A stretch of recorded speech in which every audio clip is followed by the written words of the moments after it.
ఇక బంగాళాఖాతంలో అల్పపీడనం బలహీనపడిందని విశాఖ వాతావరణ శాఖ అధికారి సుధావల్లి తెలిపారు. అయితే మరోవైపు 1.5 కిలోమీటర్ల ఎత్తులో ఉపరితల ఆవర్తనం కొనసాగుతోందన్నారు. దీని ప్రభావంతో కోస్తా తీరం వెంబడి బలమైన ఈదురుగాలులు వీస్తాయని వారు చెప్పారు. మత్స్యకారులు వేటకు వెళ్లరాదంటూ ఆయన హెచ్చరించారు. అలాగే 2 రోజుల పాటు రైతులు అప్రమత్తంగా ఉండాలని సూచించారు. ఉదయం 5:30కి బలహీనపడి అల్పపీడనంగా మారి అదే నైరుతి మరియు పశ్చిమ మధ్య బంగాళాఖాతం మీద ఉంది. అది 8:30కి మరింత బలహీనపడింది. కానీ దాని నుండి ఏర్పడిన ఉపరితల ఆవర్తనం మాత్రం 1.5 కిలోమీటర్ల ఎత్తు వరకు ఆవరించి ఉంది. దాని ప్రభావంతో దక్షిణ కోస్తా రాయలసీమల మీద అక్కడక్కడ వర్షాలు తేలికపాటి నుండి ఒక మోస్తరు జల్లులు పడే అవకాశం ఉన్నాయి. ఉత్తర కోస్తాలో 1-2 చోట్ల తేలికపాటి నుండి ఒక మోస్తరు జల్లులు పడే అవకాశం ఉన్నాయి.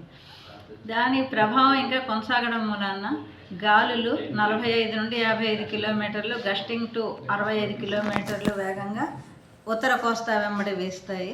దక్షిణ కోస్తాకి 35 నుండి 45 కిలోమీటర్లు, గస్టింగ్ టు 55 కిలోమీటర్ల వేగంతో వీచే అవకాశం ఉంది. అందువలన మత్స్యకారులను వేటకు వెళ్ళవద్దని హెచ్చరించడం అయినది. రానున్న 24 గంటల్లో మత్స్యకారులను వేటకు వెళ్ళవద్దని హెచ్చరికలు జారీ చేశారు. అదేవిధంగా తీరం వెంబడి ఉన్న పోర్టుల్లో అంటే విశాఖపట్నం, మచిలీపట్నం, కృష్ణపట్నం, నిజాంపట్నం మొదలుగా ఉన్న పోర్టుల్లో 3వ నెంబరు హెచ్చరికలు కొనసాగిస్తున్నారు. హెవీ రైన్ఫాల్, భారీ వర్షాలు వచ్చి నెల్లూరు జిల్లాలో ఈరోజు కురిసే అవకాశాలు ఉన్నాయి. అందువలన రైతుల్ని ఈరోజు కూడా జాగ్రత్తలు తీసుకుని వాళ్ళ పంటలని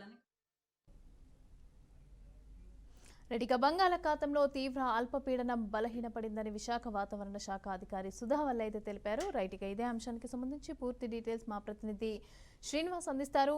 శ్రీనివాస్, మమత, గడిచిన వారం రోజులుగా సుమారు బంగాళాఖాతంలో ఏర్పడిన అల్పపీడనం అయితే వాయుగుండంగాను తీవ్ర వాయుగుండంగాను మారి పూర్తిగా కూడా వర్షాల్లో ముంచెత్తిన పరిస్థితి. ఈ నేపథ్యంలో చూసుకుంటే ప్రస్తుతం అది ఉత్తర తమిళనాడు, దక్షిణ కోస్తా మీదుగా పయనిస్తూ ఉంది.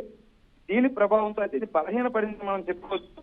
ఈ బలహీనపడిన వాయుగుండం ఏదైతుందో ప్రస్తుతం ఉపరితల ఆవర్తనంగా ఈ అల్పపీడనం కాస్త ఉపరితల ఆవర్తనంగా రూపాంతరం చెంది బలహీనపడింది. దీని నేపథ్యంలో ఇప్పుడు ప్రస్తుతం అయితే వర్షాలు తగ్గుముఖం పట్టాయి.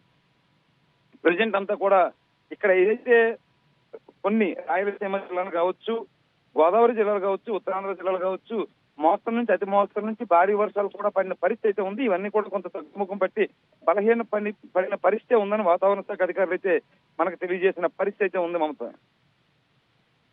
Thank you Srinivas.